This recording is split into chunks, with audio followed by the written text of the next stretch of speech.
네, 안녕하세요. 반갑습니다. 어, 오늘은 제 10일과 어려운 시기에 충실하게 살아가기라는 제목인데요. 요한복음 17장 3절에 보면은 영생은 곧 유일하신 참 하나님과 그가 보내신 자 예수 그리스도를 아는 것이라고 했습니다. 그래서 이 신앙은 바로 자신을 아는 것이 신앙인 것 같아요.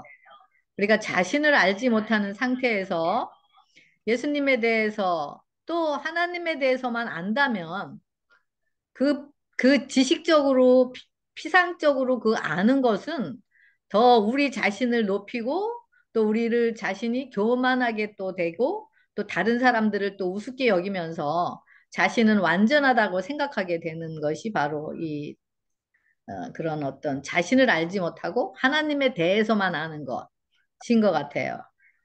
그래서 우리가 예수님을 얼마나 아는가는 바로 예수님을 얼마나 만나는 경험을 하였는가에 따라서 우리 자신이 어떤 존재인지를 알게 되는 것임을 알 수가 있습니다. 흠도 없고 점도 없으신 그 예수님을 만날 때마다 성령으로 우리 안에 골마 있는 상처들을 드러나게 되고 또 책망받게 되고 그러면서 회개하게 되는 것이죠. 그래서 이런 방법으로만 계속 만남이 유지되면서 하나님의 신실하심과 예수님의 사랑이 깊어지게 되는데요.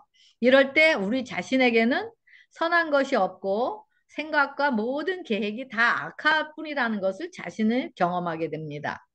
그래서 우리의 이기심의 상처로 골마 있는 우리의 영혼의 치유의 과정이 바로 이렇게 자신을 알아가는 과정이고 또 그러면서 하나님을 교제를 통해서 자신을 알아가는 과정인 것입니다. 그래서 우리 심령 안에 쌓여온 우리는 상처투성이기 때문에 누가 뭐라고 하지 않더라도 우리 마음속에서 미움이 생기고 또 원망이 생기고 또 우리 안에 증오가 생기면서 그것을 스스로 꾹꾹 참아온 그 억눌림, 뭐 또 무시당함, 배신감 등 바로 이런 것들이 우리 자신을 형성하는 것인데 바로 이런 것들을 다 드러내는 것, 바로 그것이 우리 자신을 아는 것이라고 할 수가 있습니다. 그래서 예수님께서는 이런 우리 상처투성이는 이런 우리를 드러내시게 하시고 또 치유하시고 또 예수님의 생명으로 회복하시는 분이 바로 구원자이신 예수님인 것입니다. 이 길만이 예수님께서 생명을 주시기 전에 행하시는 하나님의 방법인 것입니다. 그 생명을 얻는 길이 있기 전에 우리 자신을 먼저 드러내고 치유하시는 방법이 있어야 된다는 거죠. 그래서 이런 길만이 혈과 육에 대한 싸움을 싸우지 않게 되면서 세상에서 오는 어떤 환난과 어려움이라도 넉넉히 이길 수가 있는 것입니다. 그래서 결국 믿음의 은혜로 이기는 자가 되는 것이죠. 다른 방법이 아닌 것이죠. 사마리아 여인을 한번 살펴보겠는데요. 사마리아 여인은 남편을 갈아가면서 자신의 이기심의 욕구를 채워가는 창녀였던 것입니다. 그렇게 살아오면서 가정에서 얼마나 많은 싸움이 일어나고 또 상처와 무시와 또 외부로부터 수군거림과 또 조롱과 비난을 통해서 그 여인의 인생은 쉼을 누리지 못했을 것입니다. 이 여인이 이렇게 창녀가 된 것은 한순간의 일이 아닐 것입니다. 자라나면서 가정에서 또 환경에서 또 여러 삶의 문제 속에서 부딪히면서 그 여인의 상처는 점점점 깊어갔을 것입니다. 바로 이 사마리아 여인의 상태가 바로 우리 본질, 자아를 사랑하고 이기적인 자들, 그래서 세상의 것으로 자신의 그런 것을 갈증을 채우려고 하는 그것이 바로 우리 인생들의 상태인 것입니다. 그래서 우리는 성경이 뭐라 그랬죠? 정수리부터 발끝까지 성한 것이 없는 상처투성인 우리라고 이야기하고 있습니다. 이 사마리아 여인은 자신의 상처의 반응으로 남편을 여러 명 갈아가면서 만족을 얻으려고 하면서 상처와 함께 점점 육신이 죽어가는 소망 없는 불쌍한 여인이었습니다. 그 여인이 이기심의 욕구를 채우려고 하면서 얻은 자신의 모든 상처와 아픔과 고통과 억눌림의 것들이 바로 자신의 이기심을 만족하기 위해서 행해온 일들로서 일들로서의 나타난 결과가 뭐죠? 주위에서 오는 비난과 조롱의 대상이 되었고, 그러면서 자신은 그것을 계속 숨기게 되고, 그러면서 또 남편이 만족하지 못하니까, 그런 육신의 남편은 만족하지 못하고 세상 것으로 만족하지 못하니까 계속 바꿔가면서, 그랬을 때 그 얼마나 그 10년 가운데 많은 고통과 정말 찢어지는 아픔과 함께 살아가면서 이 여인은 바로 포기된 인생을 살았을 것이라고 생각이 됩니다. 그런데 이런 창녀인 여인을 치유하시기 위해서 그리고 구원하여서 영원한 생명을 주시기 위해서 생명의 생수가 되시는 예수님이 찾아오시는 것입니다. 찾아오셔서 제일 먼저 하시는 것이 예수님 자신을 드러내시죠. 그 여인이 영원히 목마르지 않는 생수인 예수님을 바로 이런 육신의 목마름의 갈증은 계속 남편을 갈아가지만 세상 것으로 채우려고 하지만 자신을 못하지만 바로 생수가 되신 예수님을 영접했을 때 그 목마름은 가시는 것을 알고 그 생수인 예수님을 영접하기를 갈망하기를 원할 때 바로 예수님께서는 그 여인이 품고 있고 드러내고 싶지 않은 가장 깊은 마음속에 있는 이기심을 드러내십니다. 우리가 말씀 앞에 가면은 우리의 이기심과 어두움과 우리의 모든 것들이 드러나게 되듯이 이 여인도 예수님 임재 앞에서 그 여인의 모든 상처와 어둠이 다 드러나게 됩니다. 그럴 때 내 남편을 데려오라라는 예수님의 음성이 들립니다. 이것이 뭐죠? 바로 우리 자신을 내시는 예수님의 자비와 긍휼의 마음인 것입니다. 그 여인이 자신을 행복하게 하는 것이라고 붙들고 있는 것이 바로 이 여인을 가장 불행하게 만들고 이 여인이 헤어나지 못하도록 이기심으로 붙들고 있었던 것이 바로 남편을 갈아치우는 그 세상의 욕망이었던 것입니다. 그래서 이런 세상의 욕망에 붙들려 있는 이런 자유함을 주지 못하는 그런 상황을, 자신의 상태를 하나하나 예수님께서 빛으로 오셔서 그 여인을 통해서 드러내게 하실 때 그 여인은 정말 어느 구석이라도 있으면 숨고 싶었을 것입니다. 그리고 가장 깊은 구덩이라도 빠지고 싶은 그런 창피와 수치를 느꼈을 것입니다. 이것이 바로 그가 이기심으로 붙들고 있는 남편으로부터 해방되게 하는 방법인 것을 아셨습니다. 우리는 십자가가 죽음인 것으로 알지만 바로 십자가가 우리 죄로 본질로부터 해방되는 것인 것과 마찬가지인 거죠. 이 여인을 해방시키시고 자유케 하여서 이 여인에게 행복한 삶을 나누어 주시길 원하셨던 것입니다. 그러면서 그 행복한 삶을 나누어 주시는 분이 누구죠? 바로 내가 결코 목마르지 않는 생수라고 하시면서 그때 그 여인은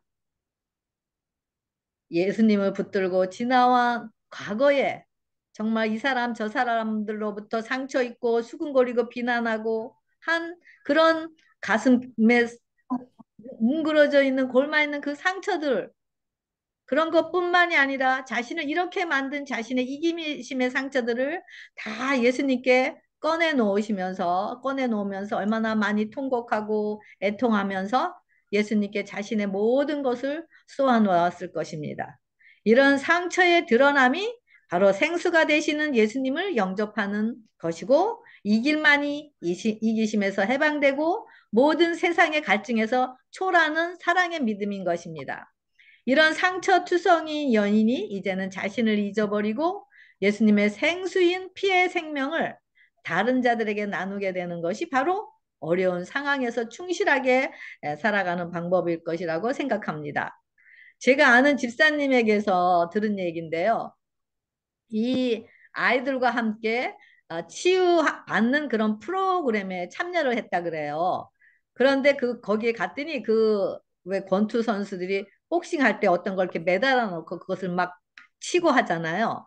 그거와 똑같이 그, 그 복싱하는 그 장갑도 끼게 하고 그것도 매달아 놓은 것도 주면서 마음에서 우러나오는 그 분한 것, 또 상처 입은 것, 억눌림, 원망들을 다 드러내고 마구 소리 지르고 마구 울고 마구 막 다 분풀이 하면서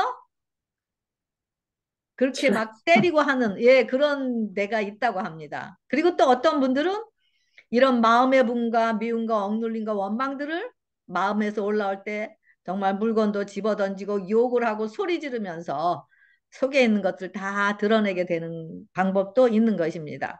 그래서 어떤 방법, 이렇게 어떤 방법, 어떤 프로그램, 어떤 봉사도 물론 순간적으로 또 치유가 되고 드러나는 것이 치유가 되겠지 하지만은 또 우리 자신만을 사랑하고 우리를 이런 상처난 것을 아시기 때문에 우리에게 찾아오셔서 우리 자신만을 사랑하면서 상처투성이로 쉼없이 살아가는 우리들에게 자신의 피의 생명을 찾아가고 오시는 정말 생수가 되시는 예수님의 피의 생명만이 우리가 정말 이런 상처에서 해방이 돼서 자아에서 해방이 되고 그래서 우리가 이런 어려운 시기에 넉넉히 이길 수 있는 것이 바로 예수님의 생명인 것을 볼 수가 있습니다. 이럴 때 정말 우리 심령이 정결케 되고 그 사랑 때문에 우리 자신을 온전히 맡겨지게 되는 예수님의 믿음을 소유하게 됩니다. 이런 과정이 우리 안에 골마 있는 상처들이 십자가의 피로 씻음으로 정말 얻은 은혜로 얻은 산 믿음인 것입니다. 그래서 이 믿음이 바로 세상이 감당치 못할 믿음인 것을 알 수가 있습니다. 그래서 이런 치유가 이르러 오는 믿음은 우리 자신이 어떤 존재인지를 알게 되고요. 우리 자신이 어떤 존재인지를 아는 만큼 내려놓게 되는 성령님의 역사인 것입니다. 그래서 이것이 바로 자아 굴복의 과정이고 새롭게 예수님의 생명으로 태어나는 치유의 방법인 것입니다. 우리 성경에 보면은 많은 노적들, 특히 속이는 야곱, 또 가늠한 다윗, 또 죄로 인해서 중풍병자가 되고 또 등등 많은 이야기들이 나오잖아요. 이런 것들이 이런 사람들의 안 좋은 것들이 많이 드러나는 것이 바로 우리가 그런 존재이고 또 그런 영혼들이 우리의 선조들이 치유받아서 정말 하나님의 그런 예수님을 탄생하는 그런 그릇으로 또 쓰임을 받는 그런 과정을 보게 됩니다. 그래서 우리가 행하는 모든 것이 어떤 방법이 아닌 어떤 프로그램이 아닌 어떤 봉사가 아닌 정말 오직 예수님만이 우리 안에 사실 때 이 길만이 우리를 정말 이런 어려움 가운데서 지금부터 이런 어려움 가운데서 우리를 이기게 하시고 또 나중에 정말 응? 그런 대환란이 왔을 때라도 우리 안에 계신 예수님으로 인해서 넉넉히 이기게 하는 그런 하나님의 또 방법인 것을 알 수가 있습니다. 부자 법관이 내가 무슨 선한 일을 하여야 영생을 얻을 수 있냐는 질문이 생각이 나네요. 그럴 때 예수님은 선한 이는 오직 한 분이라고 말씀하시면서 계명에 들어가려면 생명에 들어가려면 계명을 지키라고 하십니다. 영생은 사람으로부터 나오는 열심 있는 헌신과 방법과 어떤 계획, 어떤 것이 아닌 바로 예수님 자신의 생명인 바로 의라고 예수님이 말씀하고 있습니다. 그래서 이 예수님을 영접할 때 이것이 계명을 지켜지게 되는 것이고 이것이 예수님을 아는 것이 되는 것이고 이것이 영생을 소유하게 되는 것입니다. 그래서 이 영생은 예수님께서 자아 희생과 자아 굴복을 통한 성령으로 하나님을 드러내신 것 같이 우리 안에서도 우리로 자아 굴복과 희생을 통해서 우리 안에 예수님을 드러내는 것. 이것이 바로 예수님과 하나됨에서 오는 것입니다. 이것이 바로 어, 어려운 시기에 우리가 충실하게 살아갈 수 있는 것이 되고 또 이럴 때 우리 안에 임재하신 예수님만이 또 모든 것의 해답인 것을 볼 수가 있습니다. 그래서 이런 관점에서 우리가 오늘 교과 공부를 하나하나 우리가 살펴보기로 하겠습니다. 오.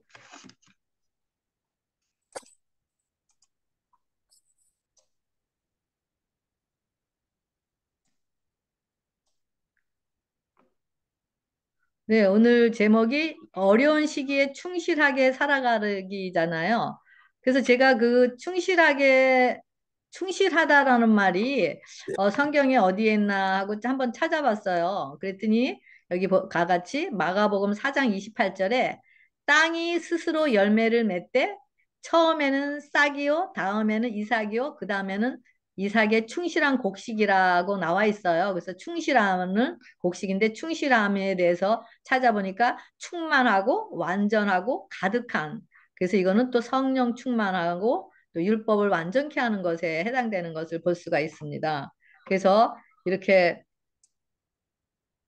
충실하다는 그런 의미는 바로 뭐 플레레스라고 해요. 그래서 이렇게 성령 충만이 차는 거 완전한 것도 충실하다고 할 수가 있는데 또 우리가 악행이 가득한 거, 악이 가득한 것, 바로 그것도 충실하다고 하는 것을 볼 수가 있습니다. 그래서 우리가 어, 하나님의 영으로 충실하던가 아니면 우리가 사단의 영으로 충실하던가 우리가 둘 중으로 우리가 분리가 되는 것을 볼 수가 있습니다. 마태복음 5장 17절에는 내가 율법이나 선지자를 폐하러 온 줄로 생각지 말라.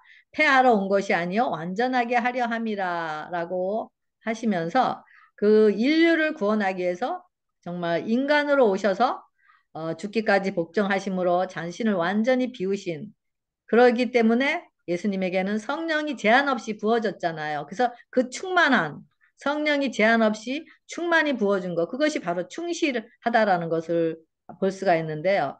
바로 그 충실이 모든 율법에 온전히 순종이 되어지는 것, 바로 말씀이 육신의 신 예수님을 드러내고 있는 것을 볼 수가 있습니다.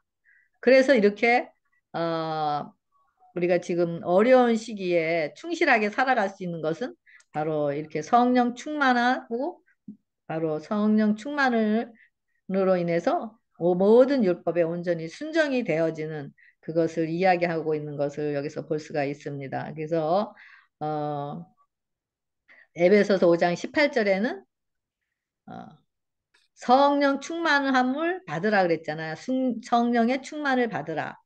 바로 이 명령이 이럴 때 우리를 통해서 이루어지는 것임을 알 수가 있고 또 골로새서 2장 9절과 10절에는 신성의 충만이 거하시고 그리고 너희로 그 안에서 충만하여지는 것에 이르러 오는 바로 하나님 아버지의 선한 기쁨의 열매의 선물인 것을 여기 이야기하고 있어서 바로 충실은 바로 싹이 나고 이삭이고 그리고 이삭의 충실한 곡식이라는 것 요거에 대해서 나중에 또 더 살펴보기로 하겠습니다. 어려운 시기에 충실하게 가기, 그래서 요런 순서대로 오늘 공부를 하겠는데요. 우리 기억절, 우리 어느 분이 한번 읽어주시겠어요?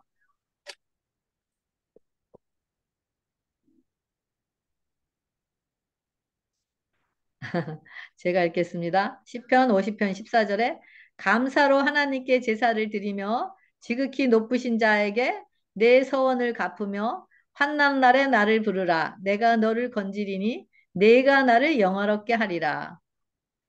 여기 시편 50편인데요. 이 시편 50편은 아합의 시로서 참된 예배가 무엇인지를 알려주는 내용입니다. 지난주에 우리 아벨과 가인의 예배에 대해서 살펴보았잖아요. 창세전에 하나님, 성령님, 예수님의 세 분께서 평화의 은원을 통해서 우리를 향한 사랑 때문에 우리를 위해서 예수님께서 인간으로 오셔서 돌아가셔서 성령을 보내셔서 우리를 재창조하시기로 서원을 하셨습니다. 그래서 그 서원하신 증거가 바로 인간으로 죽으시고 자신의 피를 흘려주신 것입니다. 이 사랑과 희생의 증거, 즉 공의와 자비의 하나님의 서원이 있었기 때문에 누구든지 믿고 맡기는 자들은 다 영생을 얻게 하시는 길이 되신 것입니다.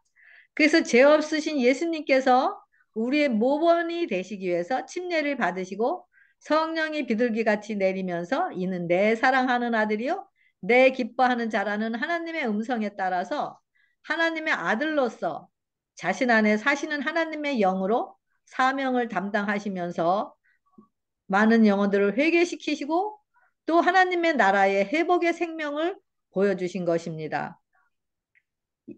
이것이 바로 요한일서 4장 19절에 우리가 사랑함은 그가 먼저 우리를 사랑하였습니다 하는, 먼저 우리를 사랑하시기 됐다는 그런 서원에 반응하는 것이 바로 우리의 믿음인 것을 볼 수가 있습니다. 제가 여기 저거 하나 이렇게 정리를 해놨는데요. 바로 제사, 예수님의 서원이 먼저 있었기 때문에 우리가 감사로 제사를 드리고 우리 자신을 희생제물로 드리고 그리고 서원을 다시 돌려드리게 되죠. 이것이 우리 안에 사시는 완전하시고 완성하신 율법의 완성이신 예수님께 돌려드리는 거죠. 생명을. 그럴 그리고 그럴 때 우리가 환란날에 우리가 우리 안에 계시신 예수님의 이름을 부른다라는 것은 여기 선포하다라는데, 예수님의 이름을 선포할 때, 말씀을 선포할 때 뭐라 그러죠? 내가 너를 건지리라. 건지리라는 구원하다, 빼나다라고 얘기하고 있습니다. 이런 과정이 또 이런 과정이 또 담고 있는 요 말씀인데 굉장히 깊은 의미가 있는 것 같아요. 네. 여기 영감에 글에 보면 침례를 받을 때 물 무덤에서 일어나면서 그대는 죄에 대해서 죽었으며 유전적이며 배양된 악의 형질로부터 정결케 되었다고 말해진다. 침례 예식을 향해 가면서 그대는 하나님 앞에 죄에 대해 죽은 채로 있겠다고 서원했다. 하나님 앞에 우리가 침례를 받을 때 죄에 대해 죽은 자로 있겠다고 서원했다고 했습니다. 여러분들 이런 서원을 지금 지켜지고 있나요? 그리고 그대의 입은 성화된 입으로 남아있고 그대의 혀는 회심한 혀로 남아 있어야 한다. 그대는 하나님의 선함을 말해야 하며 그분의 거룩한 이름을 찬양해야 했다. 이런 예수님께서 먼저 우리의 모범으로 침례를 받으셔서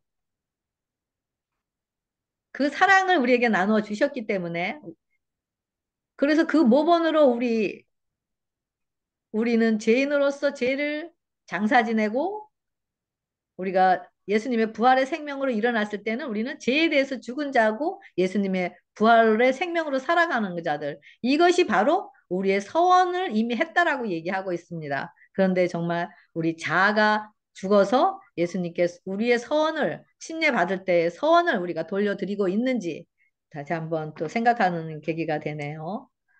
그래서 그분의 사랑의 서원이 먼저 있었기 때문에 그 사랑의 감사가 우리 마음의 믿음으로 확증이 될 때 그 은혜로 인해서 우리 자신을 거룩한 산제사로 드리게 되죠. 그래서 그 사랑, 그 자신을 우리를 위해서 거룩한 산제사로 드린 그 사랑 때문에 우리 자신도 잿덩어린 우리 자신을 다 맡겨지게 되는 믿음으로 나아가게 되는 것이죠. 그래서 그리고 믿음으로 희생의 피의 공로만을 의지하며 예수님 안에서 신령과 진정으로 드려지는 예배가 바로 아벨과 같이 드려지는 순종의 예배인 것입니다. 이럴 때 재창조된 우리 안에 사시는 예수님의 새 생명으로 인해서 하나님의 형상의 열매들을 드러내게 되는 것이 바로 하나님의 이름을 영원하게 하는 결과를 갖게 되는 것입니다. 그래서 침례는 아까도 말씀드렸지만 죄에 대한 회개로 예수님이 성령으로 우리 안에 사심으로 예수 안에서 새 생애로 들어감을 의미합니다. 그래서 정말 이런 자들에게는 우리의 혀는 회심한 혀로 남아있게 되고 하나님의 선함이 우리 안에서 드러나게 되고 그분의 거룩함을 찬양하게 되는 그런 삶의 삶을 통해서 예수님의 형상을 드러내게 되는 것입니다. 이로서지 하나님을 최우선으로 삼기 그랬는데요. 여기 역대하 20장 12절에 보면은 야하시엘의 경우를 이야기하고 있는데요. 그 모압 자손과 암몬 자손이 여호사밧을 치고자 하였을 때 여호사밧이 두려워하여 여호와께 낯을 향하였고 또 온 유다 백성에게 금식을 하라고 공포하였습니다. 그러면서 하나님은 모든 나라를 다스리는 하나님이시고 주의 손에 권세와 능력이 있어서 아무도 주를 능히 막을 수 없다라고 하나님의 능력에 대한 믿음을 고백합니다. 그리고 나서 역대하 20장 12절에 그 하나님의 능력이 이 모압과 암몬 자손들이 치러오는 그 싸움을 그 능력에 맡기는데 먼저 자신의 연약함과 겸손함을 드러내는 것을 보게 됩니다. 뭐라 그러죠?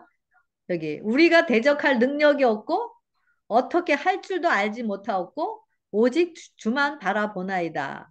그러면서 우리가 여호와 앞에 섰다고 그러고 이 고백 바로 우리는 아무것도 할 수 없다라고 고백하는 것, 우리 자신을 내려놓는 것, 자아 굴복. 이런 자기의 포기가 이르러 올 때, 우리 심령에 하나님의 능력의 믿음만이 바로 여사박과 같은 어려운 가운데 처했을 때 승리할 수 있는 비결임을 알 수가 있습니다. 하나님만을 온전히 의지하고 자신의 삶을 충실하게 살아가는 게 하는 근원은 바로 이런 하나님에 대한 믿음인 것임을 알 수가 있습니다. 오직 주만 바란다고 하였고 바라는 것뿐 아니라 여호와 앞에 섰다라고 하였습니다. 여기 에스겔 39장 29절 말씀을 올려놨는데요. 내가 다시는 내 얼굴을 이스라엘에게 가리우지 아니하리니 이는 내가 내 신을 이스라엘에게 쏟았음이니라. 나 주 여호와의 말이니라. 내 신을 이스라엘 족속에게 쏟았다고 했는데요.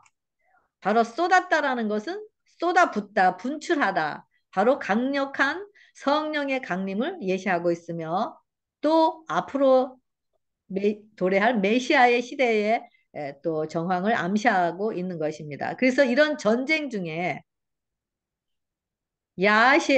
야하시엘의 이 말은 바로 다윗이 골리앗을 대항하여 싸울 때 한 말과 동일한 것으로 전적으로 여호와만을 의지하도록 촉구한 말임을 볼 수가 있습니다.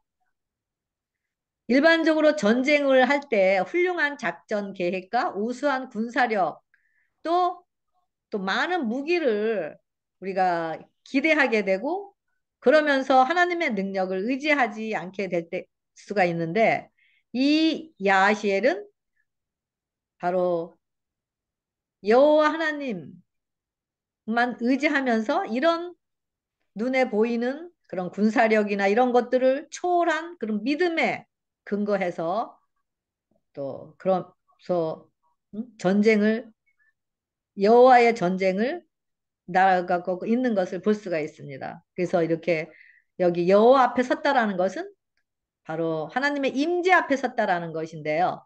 그래서 음, 자신이 아무것도 할 수 없다라는 것을 고백하고 오직 주만 바란다고 하면서 하나님의 임재 안에 들어가는 것. 바로 이것이 바로 여기도 보면은 십자가와 부활의 생명과 승리를 여기서도 보는 것을 알 수가 있습니다. 그랬을 때 뭐라 그러죠? 여호와의 신이 회중 가운데서 임하게 되고 그러면서 야시엘이 가로되 이 큰 무리로 인하여 두려워하거나 놀라지 말라. 이 전쟁이 너에게 속한 것이 아니요 하나님께 속한 것이니라.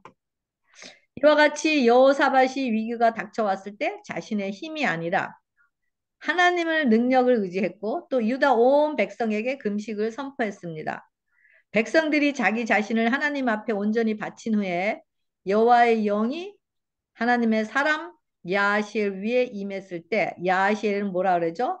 너희는 이 큰 무리로 말미암아 두려워하거나 놀라지 말라. 이 전쟁은 너에게 속한 것이 아니요 하나님께 속한 것이라고 이야기하면서 이 전쟁에는 너희가 싸울 것이 없나니 대열을 이루고 서서 너희와 함께한 여호와가 구원을 이루나 보라라고 담대하게 믿음으로 하나님의 말씀을 선포합니다. 야하시엘에게 이런 믿음이 어떻게 생겼을까요?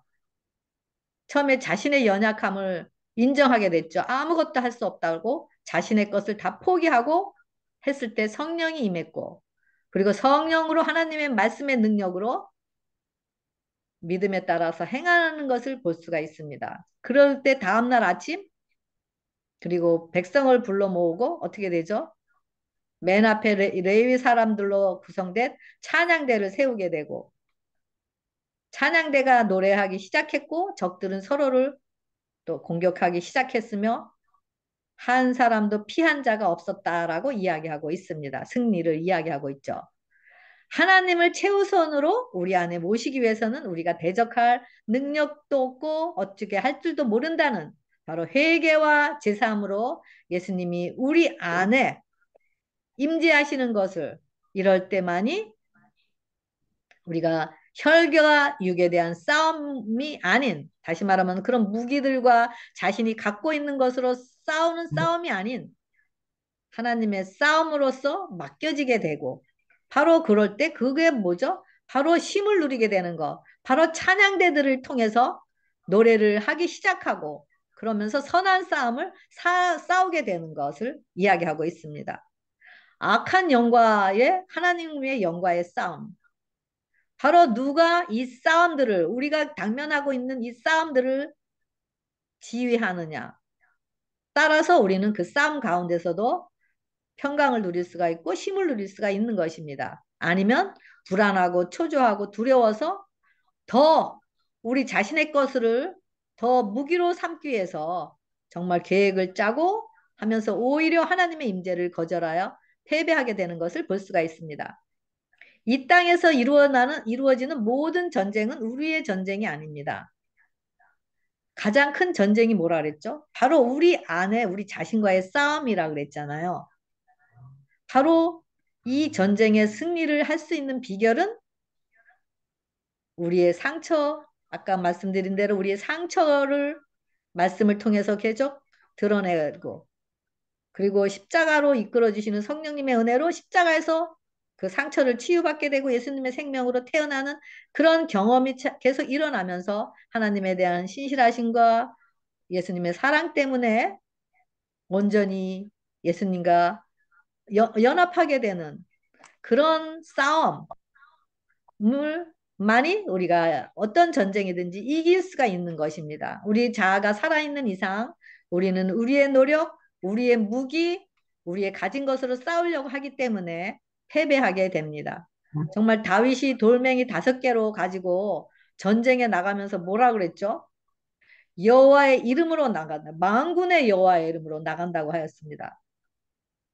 바로 자신을 의지할 것이 아무것도 없을 때 하나님의 무한하신 능력이 다윗에게 임하여서 하나님의 전쟁을 싸울 수가 있는 것이었던 것 같이 정말 우리 자아가 살아있어서 우리 것으로 우리의 힘과 능력으로 우리 가진 재물과 우리 가진 지혜와 또 우리가 가진 어떤 것으로 싸우려고 혈과 육의 것으로 또 사람과의 싸움으로 한다면은 우리는 이길 수가 없겠죠. 그래서 내 것을 꺼내서 내 지식, 내 생각, 내 감정들을 사용하여 내 거가 뭐죠? 다 상처난 것이에요. 그러니까 상처난 것으로 싸우면서 다른 사람들에게 상처를 입히고 서로 영혼을 죽이는 일들을 하는 것이 우리들인 것입니다.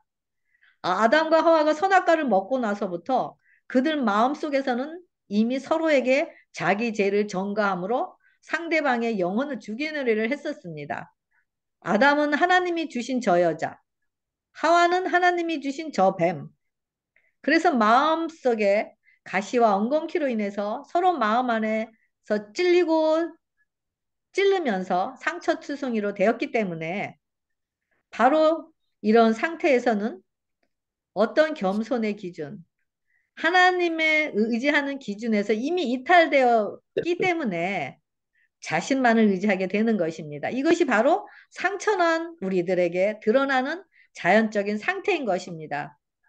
이런 자들에게 어떤 사람으로부터 오는 문제와 무게가 자신에게 이르러 온다면 어떻게 상대방을 골탕 먹이고 어떻게 하면 이런 핑계를 대서라도 이런 상황을 모면하고 할까 하면서 아이디어를 짜게 되고 그러면서 이런 영적인 싸움에서 벗어나려고 할 것입니다. 바로 이런 영적인 싸움에서 벗어나려고 자신의 것을 사용하면서 자신을 의지하는 것이 바로 혈과 육에 대한 싸움이고 똑같이 드러나는 것입니다. 그래서 아벨을 가인이 죽이게 되는 결과를 낳게 된 것이 바로 이런 이유인 것입니다. 그래서 우리가 우리 자신은 없고 우리 안에 예수님의 생명으로 살아갈 때 이것이 최우선으로 하나님을 최우선으로 삼는 것이고 이것만이 어려운 시기에 하나님을 의지하면서 충실한 삶을 살아가면서 우리가 넉넉히 이기게 되는 것임을 알 수가 있습니다. 바로 우리의 고백은 우리가 대적할 능력도 없고 어떻게 할 줄도 모른다라는 그래서 우리 자신을 온전히 드리는 회개와 제사함으로 예수님의 우리 안에 성령으로 임하시는 것을 또 이야기하고 있는 것을 볼 수가 있습니다. 자신이 가진 것이 아니라 하나님을 신뢰하라 그랬는데요. 역대상 21절 1절에 보면은 사단이 일어나 이스라엘을 대적하고 다윗을 격동하여 이스라엘을 계수하니라 했고 그리고 요압이 뭐라 그러죠? 여호와께서 그 백성을 지금보다 100배나 더하기를 원하나이까? 아니다. 내 주 왕이여 이 백성이 다 내 주의 종이 아니나이까? 내 주께서 어찌하여 이 일을 명하시나이까? 어찌하여 이스라엘로 제가 있게 하시나이까? 다윗은 자신의 것이 아닌 하나님을 신뢰할 때 어려운 시기를 이길 수 있었다고 하나님 앞에 충실을 할 수가 있었습니다. 그래서 다윗이 어디로 가든지 이기게 하셨고 복을 경험하게 하셨습니다. 그런데 이 역대상 21장 1절에 다윗이 교만함과 자만하는 마음을 사단이 격동하여서 하나님께서 하지 말라고 하신 이스라엘의 인구 조사를 자신을 의지해서 다윗이 실시하게 되므로 하나님 말씀에 불순종하는 다윗의 모습을 보게 됩니다. 다윗은 계수가 다 끝나기 전에 자신의 죄를 깨달았다고 하였습니다. 그 다음날 아침 선지자 갓이 다윗에게 다음과 같이 기별을 가져왔습니다. 여호와의 말씀이 너는 마음대로 택하라. 혹 3년 기근일지 혹 내가 석 달을 대적에게 패하여 대적의 칼에 쫓길 일일지 혹 여호와의 칼, 혹 온역이 사흘 동안 이 땅에 유행하며 여호와의 사자가 이스라엘 온 지경을 멸할 일일지 하셨나니 내가 무슨 말로 나를 보내신 이에게 대답할 것을 결정하라고 이야기하였습니다. 만 명이 다윗은 온역을 선택을 하고 만 명이 온역으로 죽었다고 하였습니다. 그리고 다윗과 이런 과정을 통해서 다윗과 이스라엘 장로들은 여호와 앞에서 가장 깊이 그들의 마음을 낮추고 애도하였다고 하였습니다. 여호와께서 수룹바벨에게 하신 말씀이 바로 만군의 여호와께서 말씀하시되 이는 힘으로 되지 아니하며 능으로 되지 아니하고 오직 나의 신으로 되느니라고 이야기하였습니다. 하나님께서 다윗의 실패하고 사단에 의해서 꼬임을 받은 일들을 왜 드러내셨을까요? 다윗의 교만과 자만하는 그 자아의 상처를 드러내어서 온전한 즉 충실된 그릇으로 만들어서 메시아를 탄생케 하는 장막이 되게 하시는 것을 바로 성전이 되게 하시는 것을 보게 됩니다. 성경 전체를 보면 위대한 선지자들의 삶을 보면 정말 아까도 말씀드렸지만 잘못된 일, 추한 일, 부끄러운 일들이 많이 등장하게 됩니다. 바로 그런 모습들이 다 우리의 본질의 모습이죠. 그래서 비록 사단의 충동에 넘어져서 하나님 말씀에 불순종해서 계수하지 말라는 일들을 저질렀지만 그 다윗은 자신의 죄값을 자신뿐 아니라 이스라엘 백성들에게도 미쳤고 또 이런 자신의 모난 성격들이 드러나게 하시면서 바로 드러나게 하신 것은 바로 하나님 자신인 것을 볼 수가 있습니다.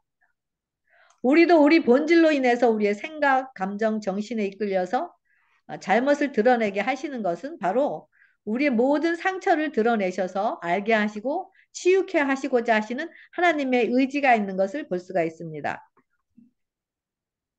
바로 우리에게 잘못이 드러나는 것을 아담과 하와 같이 우리의 혈과 육으로 가리려고 하면서 무거운 짐을 지고 살아가지만 그런 곳에 바로 예수님은 찾아오셔서 우리에게 자신의 양에 오신 피로 씻어주시고 씻어주시고 또 그 양의 옷을 입혀주시고 그 심령 안에 자신의 육신이 거하시기를 원하시기 때문입니다. 이것이 우리에게 주시는 은혜의 소식, 복음의 소식인 것이고 바로 예수님을 탄생케 하시는 바로 그릇이 되게 하시는 바로 하나님의 섭리인 것입니다.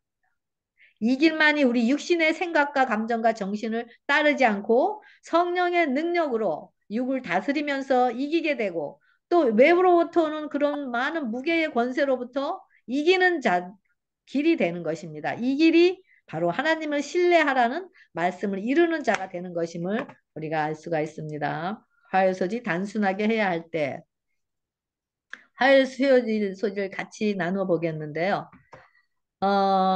요 며칠 전에 정말 뉴스에서 보셨겠지만 실리콘밸리 뱅크가 정말 무너졌잖아요. 그러면서 경제 위기가 실질적으로 온다고 말로는 많이 들었지만 실질적으로 정말 오고 있는 것을 볼 수가 있습니다. 여기 보면은 베드로 후서 3장 9절에 주의 약속은 어떤 이에 더디다고 생각하는 것 같이 더딘 것이 아니라 오직 너희를 대하여 오래 참으사 아무도 멸망치 않고 다 회개하기에 이르기를 원하시느니라 라고 되어 있습니다. 그리고 주의 날이 도덕같이 오리니 그날에는 하늘이 큰 소리로 떠나가고 체질이 뜨거운 불에 풀어지고 땅과 그 중에 있는 모든 일이 다 드러나리로다. 예. 이 모든 것이 이렇게 풀어지리니 너희가 어떤 사람이 되어야 마땅하느냐. 거룩한 행실과 경건함으로 하나님의 날이 임하기를 바라보고 간절히 사모하라. 그날에 하늘의 불에 타서 풀어지고 체질이 뜨거운 불에 녹아지려니와 우리는 그의 약속대로 의에 거하는 바 새 하늘과 새 땅을 바라보더라라고 되어 있습니다. 하나님께서 우리를 오래 참으시고 정말 아무도 멸망치 않고 다 회개하기에 이르기 위해서 그래서 천년을 하루같이 우리를 기다리신다고 하였습니다. 저희가 이사를 여러 번 하였는데요. 정말 이사를 할 때마다 정말 많은 짐들을 많이 버렸습니다. 그런데도 아직도 정말 그라지에 보면은 많은 짐들로 꽉 차 있어요. 솔직히 그것들이 다 꼭 필요한 것은 아니지만 필요할 것 같아서 그냥 두고 있는 것도 많습니다. 이와 같이 우리 영적인 면에서도 정말 우리 심령의 죄의 쓰레기들을 성령님께서 보여주시고 우리 자신을 정말 소망 없는 우리 자신을 맡길 때 우리 심령에 임재하셔서 성령의 불로 우리 심령의 죄들을 매일 태워주실 수가 있는 것입니다. 그랬을 때 이제는 내가 사는 것이 아니요 내 안에 예수께서 사실 때 우리 안에 사실 때 우리는 하나님의 거룩한 행실과 경건함으로 하나님의 날이 임하기를 간절히 사모하며 살게 되는 것입니다. 그렇지 않으면 우리가 품고 있는 돈, 명예, 재산, 또 옷, 또 뭐죠? 우리가 섬기는 우상 것들과 함께 여기 보면은 뭐라 그러죠? 불에 타서 녹아지게 된다고 이야기하고 있습니다. 우리가 아무리 우리의 소유를 버린다 해도 우리 마음에 가장 귀하다고 생각하고 하는 그 이기심 때문에 정말 이기심과 자선심을 버리지 않는다면 우리는 결코 새 하늘과 새 땅을 바라볼 수가 없는 것입니다. 여기 뭐라 그랬죠? 뜨거운 불에 풀어지고 땅과 그 중에 있는 모든 일들이 다 드러난다고 얘기하고 있습니다. 우리 심령뿐만 아니라 온 세상의 것들이 그래서 다 이제는 불로 멸망을 한다라고 이야기하고 있죠. 네, 그래서 하나님께서 뭐라 그랬죠? 내 마음을 다하고 목숨을 다하고 뜻을 다하고 힘을 다하여 주 너의 하나님을 사랑하라. 그리고 위의 것을 생각하고 땅의 것을 생각하지 말라. 바로 이렇게, 네. 그래서 이 마지막 시대에 정말 솔직히 하나님의 이웃사랑, 하나님의 사랑의 그 계명 순종하는 것, 그것이 의를 입는 것이 우리에게 가장 정말 이루어졌을 때 우리가 승리할 수 있는 길이 수가 있고요. 그리고 목열서지 매매할 수 없을 때 그랬는데요. 계시록 13장 8절에 죽임을 당한 어린 양의 생명책에 창세 이후로 농명되지 못하고 이 땅에 사는 자들은 다 짐승에게 경배하리라. 누구든지 귀가 있거든 들을지어다. 저가 모든 자 곧 작은 자나 큰 자나 부자나 빈궁한 자나 자유한 자나 종들로 그 오른손에나 이마에 표를 받게 하고 누구든지 이 표를 가진 자 외에는 매매를 못하게 하니 이 표는 곧 짐승의 이름이나 그 이름의 수라라고 되어 있습니다. 매매할 수 없을 때 그랬는데요. 솔직히 매매할 수 없는 자들은 하나님의 생명으로 창조된 자들, 바로 심의 축복을 누리고 하나님께 참 예배를 드리는 참 안식일을 경배하는 자들에게 속한 것임을 알 수가 있습니다. 짐승의 표를 받은 자들, 즉 자신을 섬기는 자들, 자신이 어떤 존재인지를 알지 못하는 자들, 하나님의 형상으로 재창조되지 않은 자들은 여전히 마귀의 형상의 본질을 가지고 상처를 치유받지 못한 자들이기 때문에 매매 때, 이런 마지막 때에 매매가 할 수 없을 때 정말 그들은 본질이 여전히 사단에게 이끌리는 자들은 걱정, 근심하지 않아도 되겠죠?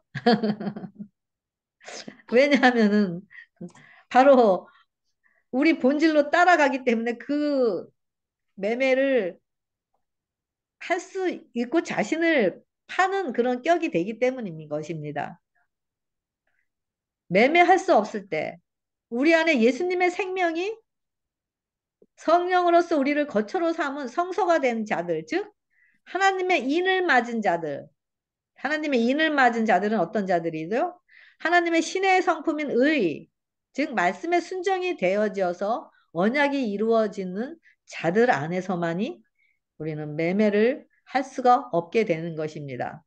이런 자들, 즉 비록 무화과 나무에 열매가 없고 외양간에 소가 없을지라도 여호와로 인해서 즐거워하는 자들일 것입니다. 그래서 이런 일들이 생긴다 할지라도 두려워하지 않게 되겠죠. 그래서 자신의 짐승의 표는 바로 뭐죠? 자신이 우상이고 돈이 우상, 자존심을 의지하고 이기심을 채우기 위해서 또 그러면 돈을 쫓아가면서 이 세상 것을 쫓아가면서 그 사마리아 여인과 같이 세상 것으로 갈증을 채우기 위해서 쉼없이 살아가는 것. 바로 이런 본질을 그대로 가지고 있는 자들. 그런 자들에게는 바로 짐승의 표를 가 자동으로 주어지겠죠. 그래서 내적인 하나님의 씨가 없기 때문에 그들은 하나님의 계명과 예수 믿음이 없는 자들인 것입니다. 그리고 자신의 상태를 몰라요. 자신이 어떤 존재인지를 몰라요. 그리고 자들입니다. 근데 성령님께서 우리 상태를, 우리 자신의 모든 것을 다 드러내게 하시고, 정말 깊이 그런 수치와 부끄러움을 다 드러내게 하시고, 그리고 그런 훈련 과정을 통해서 정말 아픔이 오죠. 정말 자신이 찢어지고 깨어지고 타는 듯한 그런 풀무불에 경험한 자들은 비록 이런 과정을 통해서 아프지만은 우리가 이기심이기 때문에 이기심과 함께 우리는 하나로 공존되어 있기 때문에 우리 자신의 것을 잘라내는 데는 우리 자신의 의지를 잘라내는 데는 아픔이 있어요. 그래서 이런 것을 아픈 과정이 있지만은 이런 과정을 통해서 어떻게 되죠? 정결케 되는 믿음의 은혜를 누리게 되고 그리고 치유받게 되고 이렇게 예수님의 생명으로 재창조된 자들은 바로 예수님의 믿음으로써 의를 소유한 자들로서 계명이 순정이 되어지게 되므로 그들이 매매를 할 수 없게 되는 상황이 되지만은 그들에게는 앞에 있는 그런 큰 보상이 기다리고 있기 때문에 두려워하지 않고 그들의 심령은 요동하지 않게 되고 그들 안에 반석이신 예수님과 함께 있기 때문에 그들은 참심을 누릴 수가 있고 참 자유함 안에서 평강을 누리고 수가 있는 것입니다. 이런 자들은 이 땅에서도 살아가면서 청지기로서 하나님의 것을 나누고 하나님의 뜻에 따라 나누기 때문에 하나님의 뜻과 정신과 같은 사상으로 하나님의 서원을 돌려드리는 자들이 되는 것입니다. 자신을 아는 자들, 다 드러낸 자들, 자신이 포기가 되어진 자들은 예수님의 서원을 받아들이는 자들이고 그들은 예수님의 생명을 받아들임으로 서원을 돌려드리는 자들이 된 것입니다. 이런 자들에게는 하나님의 인이 쳐지고 이런 자들은 매매를 할 수 없게 됩니다. 하나님의 인이 쳐졌다라는 것은 하나님의 정신과 사상과 뜻이 하나 되어서 신의 성품이 의를 이루는 자들이라고 아까 말씀드렸잖아요. 그래서 이런 자들은 모두 창조와 구속으로 인한 주님의 소유인 것입니다. 우리 모두는 하나님께서 자신의 독생자인 예수의 생명의 값을 주고 이미 하나님의 소유가 된 자들인 것입니다. 그래서 우리는 매매할 수 없을 때라도 예수님 안에서 참심을 누리고 먹을 것, 입을 것 등을 위해서 걱정하지 않게 될 것입니다. 왜냐하면 하나님께서 우리를 책임져 주시는 확신의 믿음의 증거가 있기 때문이고 성령으로 예수님을 또 증거인 성령으로 예수님을 소유하고 있기 때문인 것입니다. 이것이 예수 이름으로 이기는 자들, 즉 하나님의 자녀들로 태어난 자들에게 이르러 오는 축복인 것임을 알 수가 있습니다. 마지막으로 베드로후서 3장 5절인데요. 여기 보면은 이는 하늘이 옛적부터 있는 것과 땅이 물에서 나와 물로 성립한 것도 하나님의 말씀으로 된 것을 저희가 불어 잊으려 함이로다. 이로 말미암아 그때 세상은 물의 넘침으로 멸망하였을 때 이제 하늘과 땅은 그 동일한 말씀으로 불사르기 위하여 간수하신 바 되어 경건치 아니한 사람들의 심판과 멸망의 날까지 보존하여 두신 것이니라. 여기 보면 노아의 홍수를 얘기하잖아요. 노아의 홍수가 올 것이라고 하나님의 말씀으로 방주를 지으라고 했습니다. 또 지금 동일한 말씀으로 하늘과 땅을 불사르기 위해서 오신다고 준비하라는 하나님의 말씀이 들려지고 있습니다. 우리가 믿는 것은 하나님께서 말씀하시는 살아있는 말씀인 것입니다. 즉 살아있는 말씀이 뭐죠? 말씀이 육신이 되신 말씀이 성령으로 우리 심령에서 말씀하시는 그 말씀인 것입니다. 그럴 때 그 말씀은 우리의 피와 살이 되는 것입니다. 우리의 몸을 자신의 성소로 삼으시고 우리 안에 임재하셔서 말씀으로 우리를 다스리시고 말씀을 이루시면서 말씀의 영광을 드러내시는 바로 이것이 하나님 나라의 통치 방법인 것입니다. 이것이 바로 아버지가 내 안에 내가 아버지 안에 있을 때 구하는 모든 것을 다 이루신다라는 약속이 이루어지는 말씀인 것입니다. 이 말씀은 신실하고 진실하고 정직한 말씀이기 때문에 결코 변개하는 일이 없으신 말씀입니다. 그래서 말씀의 정신은 사랑이기 때문에 사랑이 다스리는 나라인 것입니다. 우리가 믿고 의지하는 것은 살아있는 말씀이지 어떤 다른 것도 아닌 것입니다. 제가 지난번에 말씀드렸듯이 제가 정말 사업에 어려움이 왔을 때 사업에서 회복되고 싶고 문제의 두려움에서 벗어나기 위해서 제가 어떤 책을 보니까 집안에 또 어떤 물건이 있으면 좋지 않다라고 하는 글을 읽게 되었어요. 그래서 한국에서 업체분들이 선물로 사오신 그런 전통적인 정말 비싼 그런 인형들과 그런 고가구들을 다 갖다 버렸다고 하였습니다. 제가 아무리 제게 속한 이런 소유물들을 다 갖다 버리거나 또 다른 자들에게 나눈다 할지라도 저의 심령은 여전히 자아와 이기심이 살아있기 때문에 여전히 두려움 속에서 문제를 바라보고 살게 되었었을 것입니다. 바로 이런 두려움에서 문제를 바라보며 드려지는 예배는 어떤 하나님의 형상의 열매를 맺을 수도 없고 하나님의 형상으로 성장시킬 수가 없는 것입니다. 먼저 우리 아까 기억절의 말씀과 같이 싹이 나오고 이삭이 나오고 열매가 맺히기 위해서는 하나님의 씨를 먼저 우리 심령에 뿌리기 위해서 좋은 밭으로 정전되어야 합니다. 먼저 우리 자아의 의지를 잘라내는 과정이 필요합니다. 이것이 상처를 드러내는 것으로 표현하고 있고 이것이 바로 자아가 굴복되는 것을 이야기합니다. 그리고 십자가에서 자아가 죽는 것을 이야기하고 있습니다. 그런데 이런 과정이 없이 아무리 우리가 교회 열심히 다니고 아무리 많은 봉사 헌신을 하면서 온몸을 불사른다 할지라도 이런 것은 이기심에서 나온 자신의 의이고 사랑의 의가 없는 소리나는 무화과 나무 잎만 무성한 것 같이 소리만 요란한 꽹과리에 불과한 것입니다. 사랑 모양만 있지만 사랑의 능력을 경험할 수 없는 것이겠죠. 이것이 바로 힘으로도 안 되고 능으로도 안 되고 오직 나의 신으로 되느니라 라고 말씀하신 그 의미인 것입니다.